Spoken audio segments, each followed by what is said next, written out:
Ayan, so welcome back dito sa Day Enrica at Doy TV Sports, no. At tayo po ngayon, of course, nagtatampok ulit, no, ng tawag dito ng content kung saan ito na po yung aking sinasabi na pag-usapan po natin ang laban po mamaya ng Barangay Ginebra, no, kung saan ating sasagupain, no, itong Meralco Bolts. Kaya tayo po i-rest back, no. At speaking of rest back, well, ang rest back po natin hindi lang po isa kundi dalawa, no. Meron po tayong Justin Brownlee, no, at of course ang nagbabalik si JDV, Jody Vance, no. So yan po yung ilan sa mga inaabangan po talaga, no.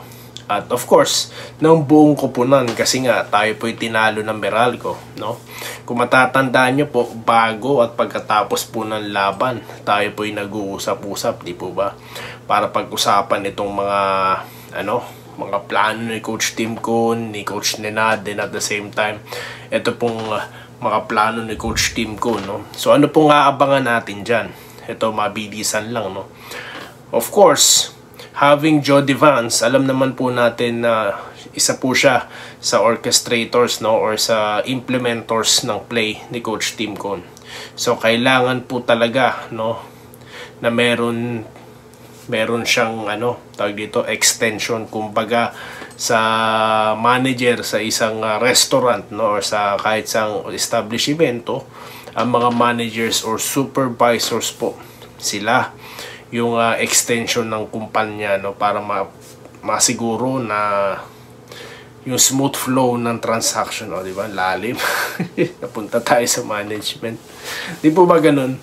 So yun po ang gustong mangyari dyan ni Coach Tim Cone. And at the same time, yung presence of mind, lalo na sa kanilang play. Kasi nga, very crucial po ang implementation ng kanyang play, no? Of course, triangle offense. There's no secret about it. Kung ano pong gagamitin ng barangay. Pero Coach Tim Cone want to make sure, no? At di lang po basta presence ni Devance, kundi ang height niya rin po. Dahil malaking tulong po siya sa ilalim, no? Dahil kahit sabihin natin hindi naman po sentro ang laro ni Jody Vance, ang laro niya mostly is number 3, di ba? Or number 4, pwede siya mag number 4.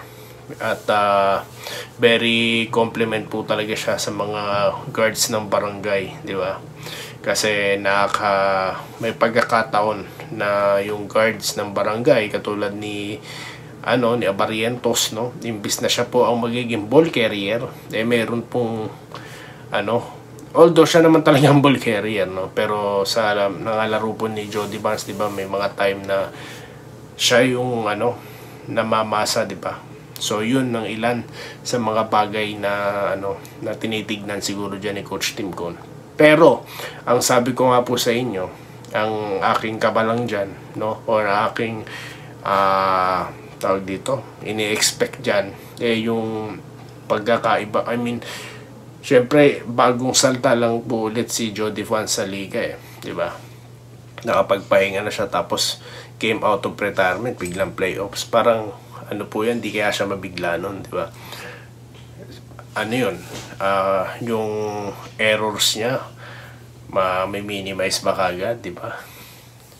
So yun po ang ilan lang sa mga iniisip ko dyan, no, patungkol po sa paglalaro ni Jody Vance.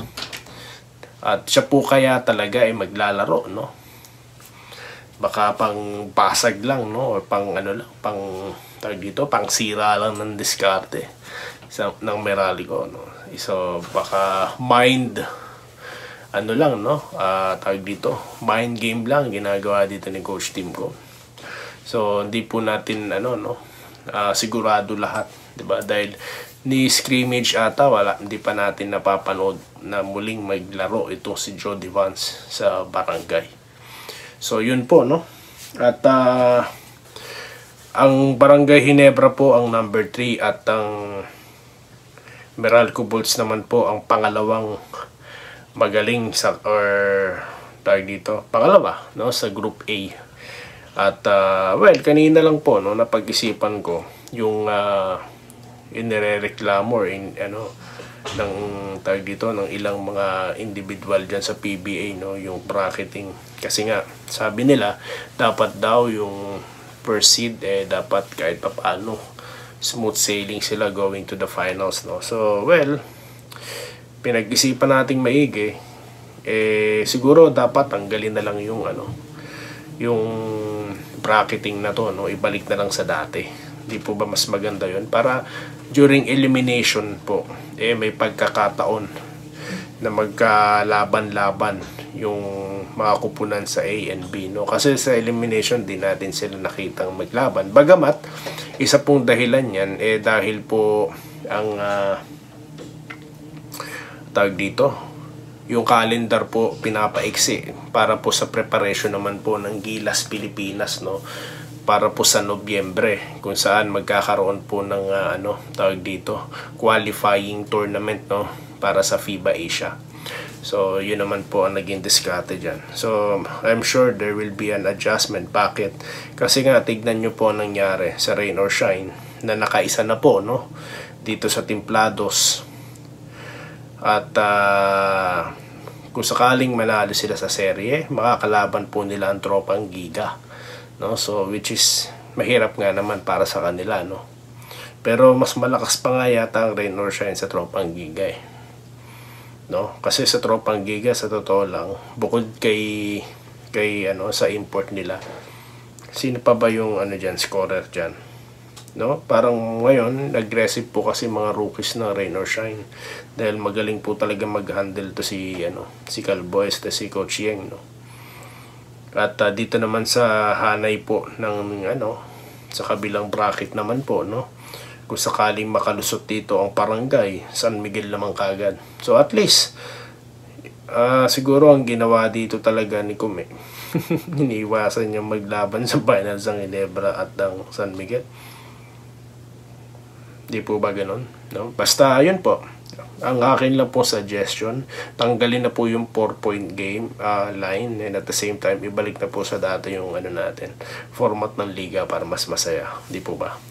Okay, so ngayon po, so yun lang po ang ating masasabi, no, sa magiging diskarte dyan ni Coach Tim Cone. Ang dapat nating ingatan dyan, idagdag ko na rin, alam naman po natin ng laro ng Meralco, takbuhan po talaga yan, like international type of game. At idagdag mo pa si Durham, isang malaking poste dyan sa gitna, no? So yun lang ang dyan ng Ginebra, na bawat pagkakataon tatakbo po yung mga yan. So dapat less error po tayo sa offensive staff. Kaya po siguro ibinalik si Jody Vance, no, para ma-minimize. Kasi nga once na magkaroon po ng turnover ang Ginebra o hindi sila makashoot, hindi ma-execute ng maayos ang play, tatakbo po ang Meralco. So dapat umpisa pa lang na po, kontrolado na, no? So yan po yung mga iniisip dyan ni Coach Tim Cone. Okay, so mabilisan lamang po, gusto ko pong banggitin tong ilan sa mga nagkomento, guys, no? Kahit isa lang, no? Meron po kasing nag-comment dito sa ating tawag dito po sa ating content, at nagpapabati nga po yung iba, no? Pasensya na po kayo kung di ko po kayo mabati, kasi nga po di po tayo masyado nakakapag-live, no? Okay, so ito po yung isa lang po, banggitin ko lang, ayan. So, kasi nga, mga 1,000 views po ang nanonood, no? Dito sa ating team offline. Scotty Manese, alam na kasi ni JDB ang triangle offense ni Coach Tim, kaya siya binalik. So, yun, nabanggit na po natin. Troy Rosario, guys, wala pa, ha? Huwag kayo maniniwala sa fake news, no? Sana si Craig makuha nila, sabi ni Michael Manil. At si Balbino Diala, no? Maraming morning idol, kamusta? May laban, yes. Ito yan po yung pinag-usapan natin ngayon, no? Kay Jenny Caspillo, basta ako, Idol Ginebra ang mananalo sa laban kontra Meralco. Yes, makakaribansi po tayo, no? Aabangan po dyan kung makakabawi si Durham, dahil 2 o 3 beses na itong tinatalo ni Brownlee, no? Natalo pong Ginebra noon, wala si Brownlee. Ngayon, nandiyan po si Brownlee, so go Ginebra, Troy Ginebra ka na lang, shoutout po. Yes, shoutout kay John Scotty Manese, no? Hi po sa inyo. At of course dito kay Vincenti Nagar. At sa lahat po ng mga shoutout at sa mga regulars po natin, maraming salamat po sa inyong panonood, no? At mamaya po after the game tayo po magkikita-kita para sa pag-usapan yung after the game ng ating Barangay Ginebra. So yun lamang po ang ating napag-usapan, at muli maraming salamat po sa inyong panonood at magkita-kita po tayo, at good luck po sa Barangay Ginebra. So yun lamang, at stay safe po sa inyong lahat.